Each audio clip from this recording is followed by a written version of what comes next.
There's a story about a man in a hospital, and he's hospitalised in his bed for a while. He knocked over his cup of water and it spilt some water on the floor. And he's a bit worried because it looked like a slipping hazard, especially if he managed to get out of his bed. So he called the nurse over and he said, "Excuse me, I'm sorry, I spilled some water on the floor. Please could you just mop it up because, it looks dangerous." And she looked at this little puddle of water and she thought, that's quite a big puddle of water, that is. And really housekeeping, nurses deal with little puddles of water, housekeeping deal with big puddles of water. That's the policy in the hospital. So she called housekeeping and they sent up a cleaner, and this cleaner looked at this puddle and said, "Well, it's only a small puddle really. You brought me all this way and you should clean that up yourself." And the nurse said, "No, it's a big puddle because it's your responsibility." And the housekeeper was saying, "No, it's your responsibility on the wall." And this man's waiting for this puddle to be cleared up, and in the end he got his jug of water and poured it all on the floor and said, "Whose responsibility is it now?" We'll look at responsibility today. We had a tag. Ellen and I were tagged in a post by our daughter Sarah yesterday that says this: "Your favourite childhood memory, parents paying for the holidays." Yeah. And everything else. And that's what Ellen replied, yeah, and everything else. Parents paying for everything. Because when it's great when you're a kid, you haven't got the responsibility, have you? You just go. You just turn up at these things. Responsibility. What's the point of that? Well, the point is, as we're going to learn today, as we're following Jesus, as we want to live these fruitful lives, we've got responsibilities. And the Lord has responsibilities. And we need to give him credit for what he's responsible for, and we need to do what we're responsible for.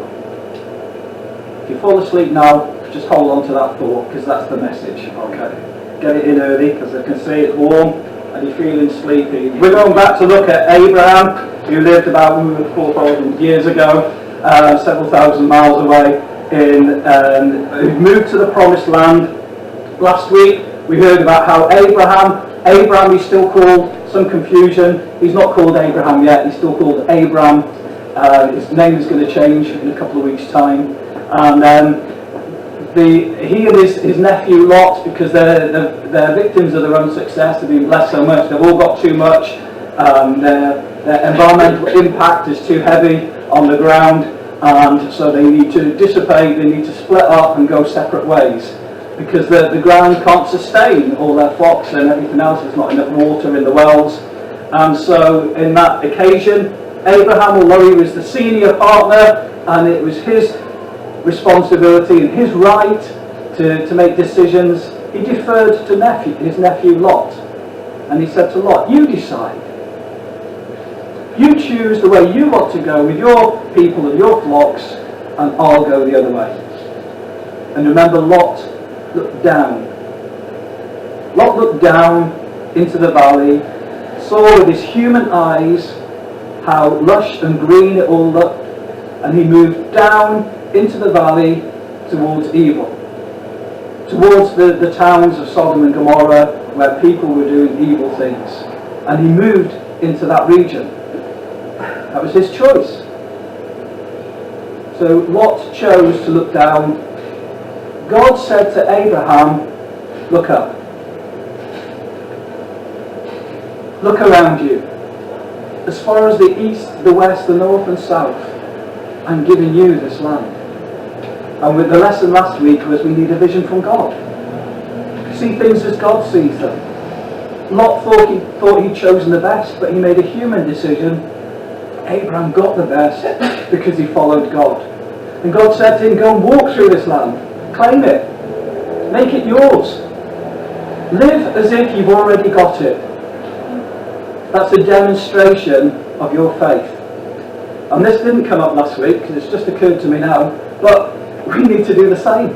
There's so much promised for us. The Lord has promised good to me, and one day we'll be with him and we will pass into his glory forever and all that.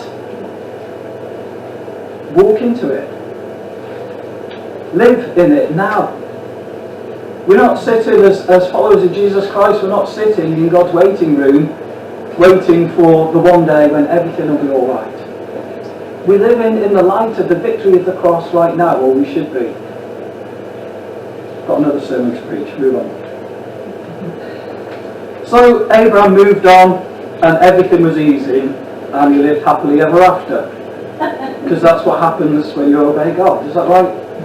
So when you're following Jesus, nothing ever goes wrong. Isn't that right? That's not the case, is it? You can fall walking out of church. You can, as two people at the front here have demonstrated in successive years, we have all sorts of problems that still come along and difficulties that come. And we're going to be reading from Genesis chapter 14, and it's quite a long chapter, so I'm going to try and summarise the first bit for you with this easy to understand chart. So what's happened is there's a group of 4 Mesopotamian kings. Now, so they're living in that fertile crescent that we referred to back there. Okay, and each town, in a sense, is its own little kingdom at this point. So there's 4 Mesopotamian kings, and they conquered a number of city-states in Palestine. So in this land that's been given to Abraham, or promised to Abraham by God, they've conquered these towns. And then we don't know where some of these towns are. Theologians, historians, archaeologists, I was going to say architects, maybe them too. We don't really know where some of these places are. We know that the kings are Elamite, Amorite, Hurrian and Hittite. But there's no historical records to match these up in any way. Anyway, these 5 city-states are now under the dominion of these 4 Mesopotamian kings. Have you got that? Do you hear me so far? And so they have to pay their dues. They have to send off money, pay their taxes, pay protection money to these Mesopotamian kings. And then that carried on for about 12 years. On the 13th year, they got fed up with this and they cancelled the direct debit. And the Mesopotamian kings weren't impressed, so they thought, well, let's go and send in the bailiffs. So they came down with their armies to claim what they thought belonged to them. That's in the 14th year. And in the battle that follows, lots of people were taken prisoner and they were going to be taken into slavery. The battle takes place in the Valley of Sidon. You can read all about it in Genesis chapter 14 there. And the battle of Valley of Sidon, battle takes place. Many inhabitants are taken captive, including Lot and his family and his flocks and everything that he's got. So we're going to jump in at verse 13, chapter 14. It says this: At this time, Abraham the Hebrew was living near the oaks that belonged to Mamre the Amorite. Mamre and his brothers, Eshcol and Aner, were Abraham's friends. Someone who had escaped from the battle told Abraham that his nephew Lot had been taken away. 318 of Abraham's servants were fighting men, so he took them and followed the enemy as far north as the city of Dan. So he's got an army of just over 300 soldiers. Abraham has 300. Anyone? Bible scholars here? Think of anyone else in the Bible who had an army of 300? A guy called Gideon.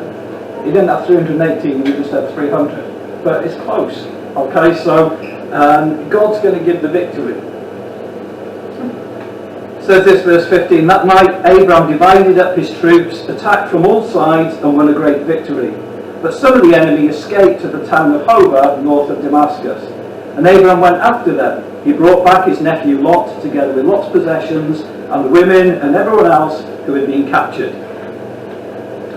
Abraham returned after he had defeated King Ched, somebody or other, and the other kings. Then the king of Sodom went to meet Abraham in Shaveh Valley, which is also known as King's Valley. King Melchizedek of Salem was a priest of God Most High. He brought out some bread and wine and said to Abraham, I bless you in the name of God Most High, creator of heaven and earth. All praise belongs to God Most High, for helping you defeat your enemies. Who is Melchizedek praising? Praising God for this great victory. Not saying, wow, Abraham, what an amazing captain you are. You're fighting, guys. I've never seen anything like it. No. He's given the responsibility, attributing it to God. Then Abraham gave Melchizedek a tenth of everything. The king of Sodom wanted to get in on the act, so he said to Abraham, all I want are the people. You can keep everything else, all the loot. Abraham answered, the Lord God Most High made the heavens and the earth, and I have promised him that I won't keep anything of yours, not even a sandal strap or a piece of thread. Then you can never say that you are the one who made me rich. Let my share be the food that my men have eaten. But Aner, Eshcol and Mamre went with me, so give them their share of what we brought back. So here's the first part of this. Abraham could have said, you know, when he heard that Lot was in trouble, he could have thought, that serves him right, really. I mean, you know, if he'd asked me, I'd have said, don't give me those people. But no, he's made his own decision. It's up to him. He's got to learn the hard way. And he would have been quite right to do it, wouldn't he? And maybe sometimes in our relationships with other people, we just think, well, it serves you right. And we can feel quite smug about it sometimes, especially when we're advised the opposite.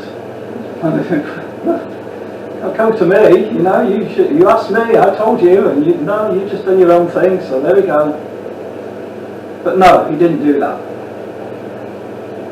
Lot got himself into his mess, he can get himself out of it. But Abraham didn't do that. And if we're going to live a fruitful life, we mustn't neglect our responsibilities. See, Abraham and Lot had parted, as we said, but Abraham still cared for him. He still cared for Lot. He still saw that even though they'd gone their separate ways, he had some responsibility for his nephew. After all, it was Abraham that had brought him from the Fertile Crescent into this land in the first place. We have a responsibility to care for those who God has brought into our care. Now that includes us as a church family, which is great, what we were sharing before, praying for each other, keeping in touch with each other. That's so important. Our responsibilities, we mustn't shirk them in any way. Following Jesus Christ, we mustn't lose sight of those that are nearest and dearest to us as well.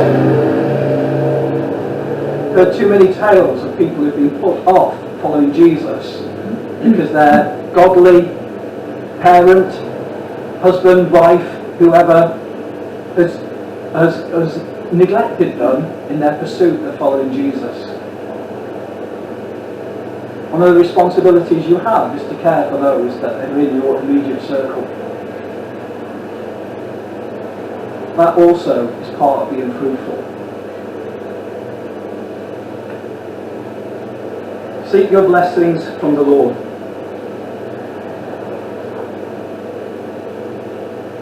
See, Abraham rejected the wealth of Sodom. He could have been made rich at this point. He could have said, when the king of Sodom said, look, amazing victory, we owe you something, take whatever you want. And Abraham could have thought, the Lord has promised to bless me. Here's the opportunity, this is how I'm going to be blessed. And he could have taken it from the king of Sodom. He could have claimed all that loot. There was probably livestock in there, he could have added it to his own flocks, better tents, more servants, all sorts of things he could have taken. But he rejected that. He did accept, however, the blessing of Salem. He rejected the wealth of Sodom. He accepted the blessing of Salem. God was responsible for Abraham's blessing. No one else was going to get the credit for it. And Abraham saw that. Abraham needed discernment in this to maintain his integrity. In 2012, in about this time of year, June, July 2012, in the church we were in North Wales, it wasn't a wealthy church, it was, I told you before, in a very poor area, and made up of people on pensions and benefits,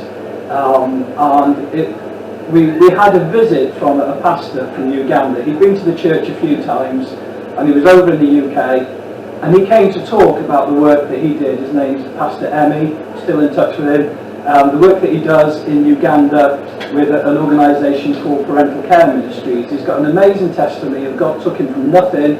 He's put him now, he's in charge of about 50 churches and several schools, and they've opened clinics and things like that, all from nothing. God working through him, taking in orphans. And so he was talking about this work, and there was a team used to go from North Wales, from another church. We were in Bill, this was in Llandudno, used to go every so often, once or twice a year, out to Uganda, and they were talking about the work in Uganda, and there was this trip coming up in October. And as Pastor Emmy finished speaking, the guy that was with him from the church in Llandudno stood up. His name's Nigel. He stood up. He says, "I really feel that the Lord is saying that you should send your pastor on the next trip to Uganda."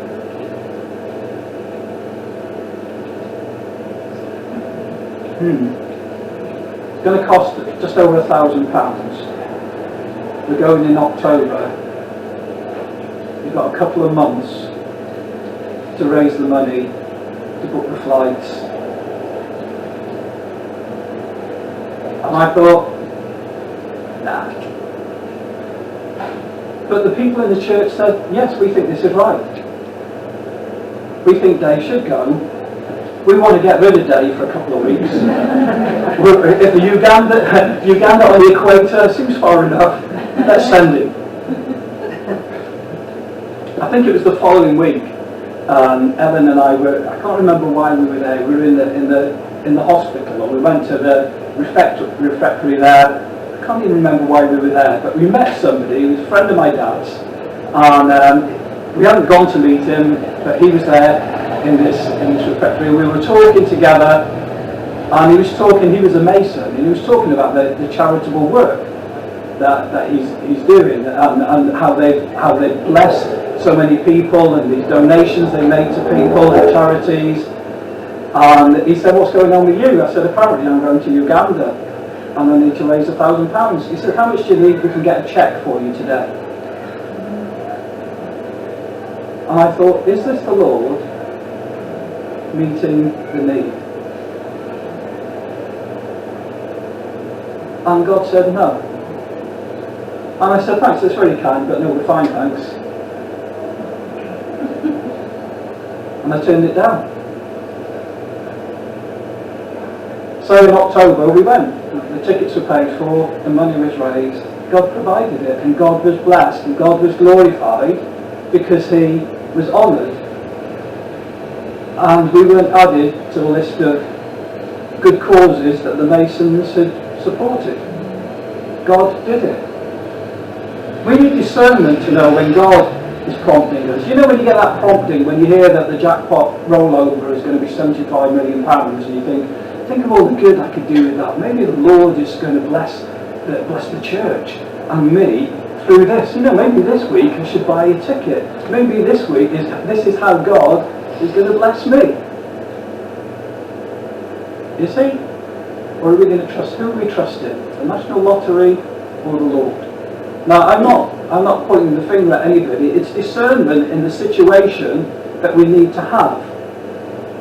But if it's not glorifying God, then who is it glorifying? We don't need to help God, do we? Sometimes we think we do. Abraham, he's already done it once. He's going to do it a few times. He still thinks he's got to help God to fulfill his promises. He's got to help God to bring the blessings. On this occasion, he gets it right. He says, no. Nobody is going to say, "See, Abraham, look how well he's doing, you know. It's all because of me. If it wasn't for me, he'd be nothing." Nobody was going to say that. It's because of what God did in his life. Moses' success came from God, not his ability as a statesman and leader. Gideon's victory came from God, not from his vast army. God's strength is best demonstrated through your weakness, your lack of resources. God's strength is best demonstrated through our inability to sell a church building. somehow. 1 year on, it's been on the market. God's going to do it. He's told us He's going to do it. We don't need to help Him do it. We need to do the right things. We need to be moved by Him, but we've got to wait His timing on that. We have a responsibility to give God the glory because it's all about Him. And we mustn't panic in the meantime. This week, my daughter in North Wales, Nicola, she posted some pictures on social media of her garden, the fruit that's developing in her garden, and she's got strawberries that are already starting to ripen and raspberries coming on, and there's a list of fruit that's coming on, and I was looking at our garden and I was thinking, well, we've still got flowers on our strawberries. Well, some of them have got those little green, tiny green strawberry shaped things, but there's nothing, don't look nothing like strawberries yet. The same with the raspberries, they're just ahead of us. Now we could panic and we think we're doing something wrong. We can start pumping them full of manure or all sorts of things, putting them on steroids, whatever it is, turning on the sun lamps, just trying to... Or we could wait, because things come, fruit... Oh, are we talking about fruitfulness? Fruit comes in a season. And the season is your season, not somebody else's. And Nick's season in Rill is different to our season in Lever. But it will come at the right time. We mustn't panic. God takes responsibility for our blessing. We don't earn it, we walk into it when we follow Him. So keep looking to the Lord. Just keep sowing and watering and look to Him. He's responsible for the fruit. He's the Lord of the harvest. Our responsibility is to sow the seed and water it and tend it and let Him get the glory, for the fruit develops in His name.